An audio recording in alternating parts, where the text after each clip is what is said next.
सद्गुरु हमें बता रहे हैं कि किसी खास व्यक्तित्व या मैं की भावना के बिना दुनिया में काम करना संभव नहीं। लेकिन जब यही व्यक्तित्व ठोस हो जाता है तो हमारे दुखों का कारण बन जाता है। जानते हैं, ज्यादातर लोगों ने अपने व्यक्तित्व का बड़ा हिस्सा अनजाने में या कहे अपनी अचेतनता में बनाया हुआ है। हो सकता है इसका बहुत छोटा सा हिस्सा सजगता या चेतनता के साथ बनाया गया हो। जब आप अपने व्यक्तित्व का निर्माण करते हैं तो एक तरह से आप ये सोचते हैं कि ईश्वर ने आपको सही नहीं बनाया है। अगर आप अपने व्यक्तित्व में सुधार करना चाहते हैं तो इसका सीधा सा मतलब ये हुआ कि आपको लगता है कि बनाने वाले ने मुझ पर पर्याप्त काम नहीं किया है। आपको ऐसा क्यों लगता है कि ईश्वर की इतनी महान रचना उतनी अच्छी नहीं है जितनी होनी चाहिए? ऐसा खुद को सुरक्षित रखने की साधारण सी प्रक्रिया की वजह से है। ये एक सामान्य सी प्रक्रिया है जो हमारे शरीर की हर कोशिका के भीतर पहले से ही मौजूद है। आप कह सकते हैं कि इनबिल्ट है। हर छोटे से छोटे कीड़े या जानवर के भीतर यह प्रक्रिया मौजूद है। इंसान के भीतर भी यह है। दरअसल हम ये नहीं जानते कि आत्मरक्षा की इस प्रक्रिया को कहां रखा जाए, इसलिए इसने खुद को हर जगह फैला लिया है और इसी की वजह से आपने खुद को एक बेहद छोटा सा इंसान बना रखा है जो हमेशा अपना बचाव करता रहता है। केवल एक ही चीज है जिसे संरक्षण की जरूरत है और वह है आपका शरीर। आपके व्यक्तित्व को संरक्षण की जरूरत नहीं है। यहां तक कि अगर हम इसकी रोज आलोचना करें तो भी इसे ठीक रहना चाहिए। हाँ, यह ठीक है कि आप व्यक्तित्व के बिना नहीं रह सकते। यहां जीवित रहने के लिए, अपने कामकाज करने के लिए, तमाम दूसरी चीजों को संभालने के लिए आपको इसकी जरूरत होगी।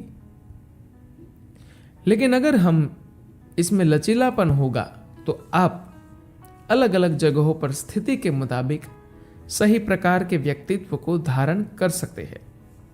इसमें कोई गलत बात नहीं है। लेकिन अभी ये एक बड़े पत्थर की तरह है। यह हमेशा आप पर हावी रहता है।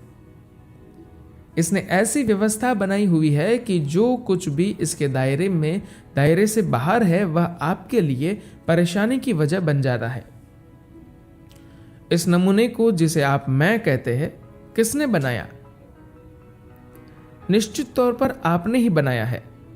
लेकिन अपने आसपास मौजूद बहुत सारे लोगों से प्रभावित होकर आपने अपना ऐसा कार्टून बना लिया है। जब आप 15 या 16 साल के थे तो अक्सर ऐसा होता था कि किसी फिल्म को देखने के बाद आप अनजाने में ही उसके हीरो की तरह चलना या उठना बैठना शुरू कर देते थे। हो सकता है एक आध बार आपने ऐसा जानबूझकर भी किया हो, लेकिन ज्यादातर ऐसा अनजाने में ही होता है। आपने जो थोड़ा यहां से थोड़ा वहां से इकट्ठा किया है, उसी की वजह से आज आपके व्यक्तित्व की ऐसी तस्वीर तैयार हुई है। जब मैं स्कूल में था तो मेरे साथ एक लड़का पढ़ता था। स्केच बनाने में उसका बड़ा अच्छा हाथ था। वह किसी का भी स्केच किसी भी तरह की विकृति के साथ बना देता था। हमारे भूगोल के शिक्षक बड़े अजीब से थे। एक बार उस लड़के ने ब्लैक बोर्ड पर उनका एक कार्टून बना दिया जो बेहद भयानक था।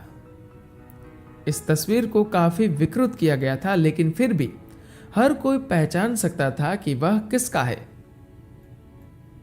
भूगोल के वह शिक्षक क्लास में हमेशा गुस्से में भरे हुए आते थे। चाहे वह अमेरिका के घास के मैदानों के बारे में पढ़ा रहे हो या अफ्रीका की रेगिस्तान के बारे में, वह हमेशा गुस्से में रहते थे। उस दिन भी जब वे क्लास में आए तो एक तो वह पहले से गुस्से में थे, दूसरे इस कार्टून ने उनका पारा और चढ़ा दिया।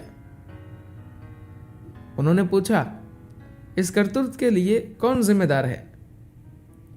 जैसा कि होना ही था, क्लास का हर बच्चा अपनी भूगोल की किताब में ऐसे व्यस्त हो गया जैसे कि सबको भूगोल पढ़ना कितना पसंद हो। अचानक सभी बच्चे पढ़ाकू नजर आने लगे। ऐसा लग रहा था कि किसी को इसके बारे में कुछ पता ही न हो। शिक्षक ने फिर पूछा, कौन है इस करतूत के लिए जिम्मेदार? अंत में एक बच्चे ने हिम्मत जुटाई और खड़े होकर बोला, हमें वाकई नहीं पता, लेकिन हां, जिसने भी किया है उसके माता पिता इसके लिए जिम्मेदार है।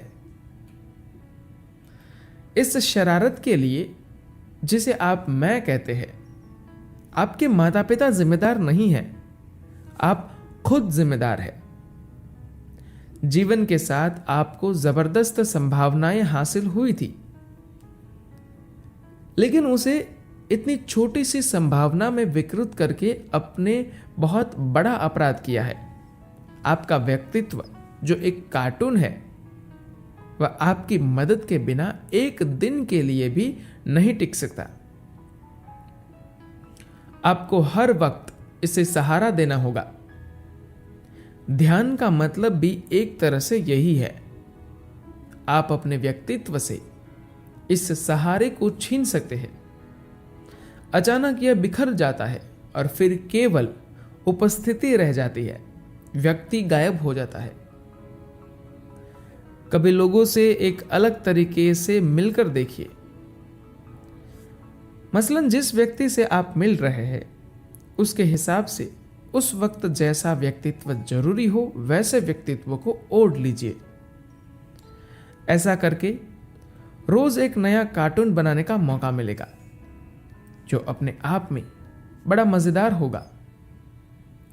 लेकिन एक बार किसी खास विकृति में अगर उलझ गए तो बड़ी समस्या हो जाएगी। अगर आप रोजाना एक नई विकृति पैदा कर लेते हैं तो इसे कला कहा जाएगा। अगर आप एक ही विकृति में उलझे रहे हैं तो आप पंगु बन जाएंगे। यही बड़ा अंतर है। धन्यवाद।